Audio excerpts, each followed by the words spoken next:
Hello students, myself Sushant Suman. Welcome to the YouTube channel Biochemo Hub. तो चलिए आज अपना लोग शुरू करते हैं। दूसरा टॉपिक है अपना लोगों का प्रिपरेशन ऑफ सॉइल। मतलब कि इससे पहले वाले चैप्टर में पढ़े थे एग्रीकल्चर में जो है एग्रीकल्चर प्रैक्टिसेस में कौन कौन से स्टेप्स इन्वॉल्व होते हैं। तो उसी को एक एक करके अभी अपना लोग डिटेल डिस्कस करेंगे। तो चलिए शुरू करते हैं प्रिपरेशन ऑफ सॉइल से। कहाँ से शुरू करेंगे? प्रिपरेशन ऑफ सॉइल से, मिट्टी के प्रिपरेशन से। मतलब कि मिट्टी की तैयारी। मिट्टी की तैयारी किस प्रकार की जाती है? तो it is the first step before growing of crops.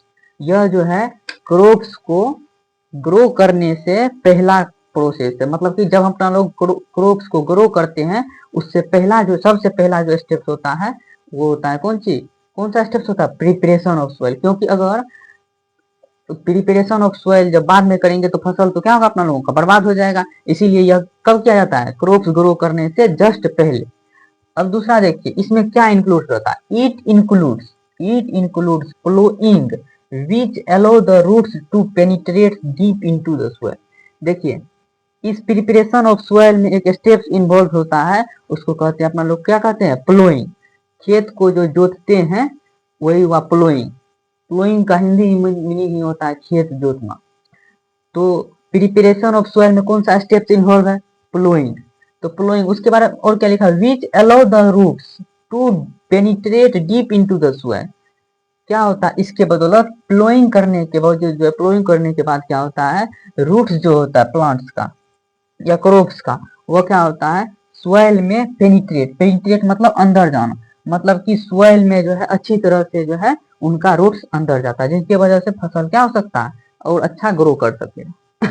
और चलिए प्लोइंग से जो है यहाँ पे देखिए प्लोइंग। तो प्लोइंग एक पॉइंट आया। तो प्लोइंग को जो है यहाँ पे उसका डिफाइन लिखे हैं।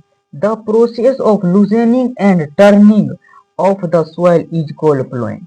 ऐसा प्रक्रिया जिसमें अपना लोग मिट्टी को क्या करते हैं? लूज करते हैं। लूजनिंग मतलब कि उसको क्या करते हैं? ढीला करते हैं। एंड टर्निंग और उसको मोड़ते हैं। मतलब कि नीचे का मिट्टी को क्या कर लेते हैं? ऊपर कर देते हैं। तो प्लोइंग में ही ना होता है, नीचे का मिट्टी ऊपर आ जाता है।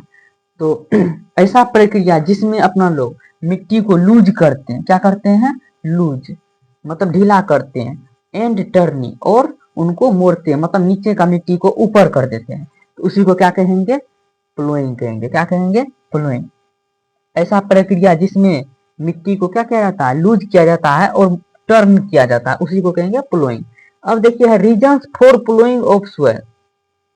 सॉइल के प्लोइंग का क्या रीजन हो सकता है?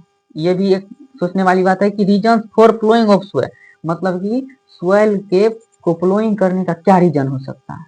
तो उसका पहला रीजन क्या है? It helps in the growth of earthworm and microbes.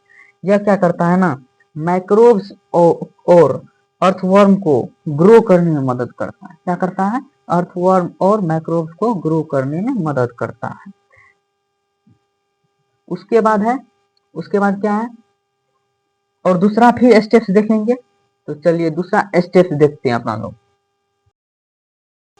तो चलिए आज ये अपना लोग जान रहे थे कौन चीज के बारे में? Reasons for ploughing. तो पहला रीजन तो जान गए थे, it helps in the growth of earthworm and microbes. Microbes नहीं लिखे थे हम, उसको आप लिख लीजिए। तो दूसरा क्या रीजन है? It helps in the breathing of roots and allow roots to deep penetrate into the soil. देखिए इससे पहले भी हम बता चुके थे ये बात जो पहले से बता चुके थे हम, deep penetrate into the soil. क्या करता है ना, रूट्स का दो यहाँ पे क्या करता है? प्लोइंग से क्या हो सकता है? Breathing of roots. रूट्स जो होते हैं उसको किसमें मदद करते हैं? सांस लेने में। जब अपना लोग प्लोइंग करेंगे तो सॉइल जो होगा तो उसके बीच में क्या हो जाएगा? पोर्स हो जाएगा। पोर हो जाएगा मतलब छिद्र हो जाएगा। तो इसके वजह से जो है रूट क्या करेगा? फसल का रूट जो है क्या करेगा? आसानी से सांस ले सकता है, आसानी से ब्रीथ कर सकता है।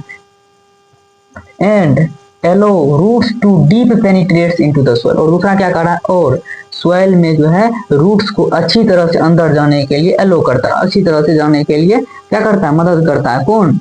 जब अपना लोग सॉइल को प्लोइंग कर देते हैं। सॉइल को प्लोइंग कर देंगे तो सबसे पहले तो क्या हो जाएगा? Growth of earthworm and microbes. दूसरा क्या हो जाएगा? दूसरा हो जाएगा ब्रीथिंग ऑफ रूट्स। रूट्स सांस ले पाएगा।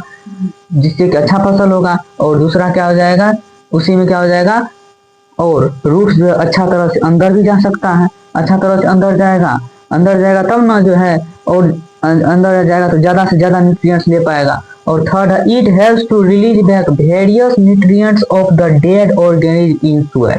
क्या कह रहा है, it helps to release back. देखिए यहाँ पे वर्ड देखिए, it helps to release back, ये किसमें मदद करता है, बहुत सारे जो न्यूट्रिएंट्स रहते हैं उसको फिर से वापस लाने में, मतलब डेड ऑर्गेनिज्म सब जो रहता है उसका जो वो जब मरते हैं तो सड़ गल जाते हैं, तो उससे न्यूट्रिएंट्स फिर वापस आ जाता है, तो उसी न्यूट्रिएंट्स को वापस लाने में कौन मदद करता है, वही प्लोइंग।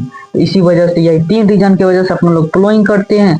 ये 3 रीजन जो कि अपना लोग जान चुके हैं, 3 कारण है जिनके वजह से अपना लोग खेत को जोतते हैं। अगर खेत को जोत रहे हैं तो इसका यही 3 कारण हो सकता है, माइक्रोब्स का ग्रोथ, उसके बाद जो है breathing of roots, deep penetration of the roots, उसके बाद है release back various nutrients of dead organism. यही 3 रीजन से जो है अपना लोग क्या करते हैं, खेत को प्लोइंग करते हैं। थैंक्स, आज के लिए इतना बस, अब कल आगे से स्टार्ट करेंगे।